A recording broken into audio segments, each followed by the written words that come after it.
So he was talking to those radio guys in Pittsburgh yesterday, and what do you know? They ask him about the New England Patriots. First, he goes way back to like his rookie year, play the bite. Whether we were outcoached or outplayed or they had some kind of a leg up, I always felt that they knew some of our offensive plays for whatever reason. Maybe it was better scouting or whatever. I'm not one to shout about it or talk about it. I just felt that they were, they beat us on that day, and maybe it's because I was a rookie and didn't know any better, but I always felt that they knew some of our plays we were calling. Oh, boy. This is what's happened in society. We have created the pile-on culture that people can't really come up with original thought or original content, so they create clickbait, and they pile on. People don't have original thought. That takes time and effort. So it's let somebody else create the story, and I'm going to pile on. You see that all over the blogosphere. Their original content can't get any clicks. So let's take Skip Bayless. Let's take me. Let's take somebody controversial. Play their bite. We'll get you clicks because you can't come up with anything interesting. Again, this is just piling on now. That's not an original thought. By the way, Big Ben continued on 97.8, the team, or whatever, 98.4, the giraffe. He continued on about the headset issue last Thursday. What Bruce told me when he listened is that when we had the ball on offense, our coach-to-coach communication, so the guys up in the box to the guys on the sideline, were not only hearing themselves, but they were hearing the radio broadcast of the game.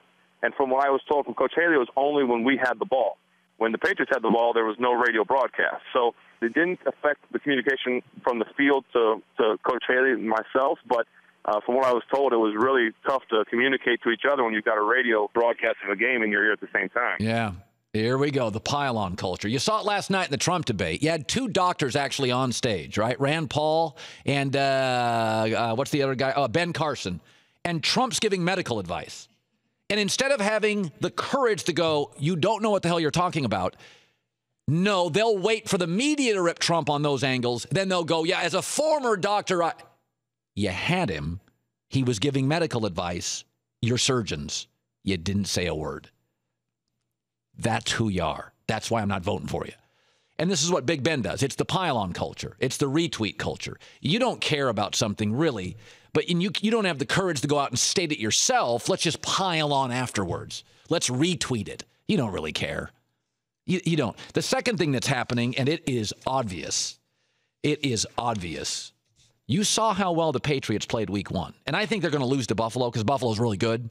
But the Patriots are officially in everybody's head. I mean, they are officially in everybody's head. People can't stop talking about them. This is how I feel about the Kardashians. They're okay with the Kardashians. Net worth $300 million. They're just manipulating People Magazine, Us Weekly, getting coverage. They're manipulating people. Talk, brand discussion. Always in the news. They're really okay with the family. They manipulate you. They're like, we haven't been on People Magazine in 3 weeks. Let's create a controversy. But they're okay with each other. I mean, when you watch them in these moments of crisis, they love each other. It's a loving family. Kris Kardashian is a Bill Belichick. He's got everybody wound up, everybody talking about him, everybody focused on the wrong thing. Then the Patriots go out, and the Kardashians go out and just take care of business. Patriots go out Thursday. That was the best team in the league. You watch that New England game with all that stuff swirling. The family's fine. The family's all focused. They went out and played flawless. Steelers didn't. They're all caught up in they got play sheets. They're stealing our play. The headset's not working. Everybody in the league knows they're cheating. And the Kardashians and Belichick, family's good. Business. Keep printing money. Keep printing W's. I mean, it's amazing the pile-on culture now. Like everybody now, any little thing with the Patriots, well, I thought this back in 2004. But 98.7, the giraffe in Pittsburgh, didn't call me. I would have talked about it then and stuck my neck out. But now that everybody's piling on, let me go back and tell you a story. But how come you didn't tell it about, why are you just bringing it up now? Well, why didn't you talk about it then? You could have stuck your neck out. Now you're just piling on. Now you're just retweeting. I don't know why I'm cranky this morning. I'm going surfing later. I'm in a great mood. Sheesh, I'm in a great mood. Greg Cosell started next hour. John Lynch. Unbelievable mood.